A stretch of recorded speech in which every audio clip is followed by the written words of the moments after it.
Bakit kaya napakaraming mga tao pa rin ngayon ang nalinlang ng maling aral o ng maling paniniwala na di umano ang ating Panginoong Sukristo ay Diyos?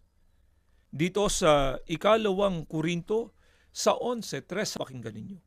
Ngunit ako'y natatakot, baka sa anumang paraan, kung paanong si Eva ay nadaya ng ahas sa kanyang katusuhan. Ang inyong walang malay at malinis na mga pag-iisip na na kay Kristo ay pasamain. Sapagkat kung yaong paririto ay mangaral ng ibang Jesus na hindi namin ipinangaral, o kung kayo'y nagsisitanggap ng ibang espiritu na hindi ninyo tinanggap, o ibang ebanghelyo na hindi ninyo tinanggap, ay mabuting pagtiisan ninyo. Sa pahayag na ito ni Apostol Pablo ay meron po siyang ibinabala na mga tao anyang madadaya ng dyablo. Kung paano po nila ito gagawin.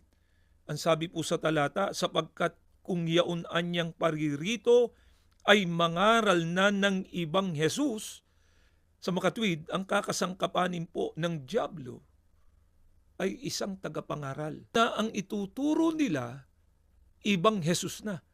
Iba na sa itinuro ng mga apostol.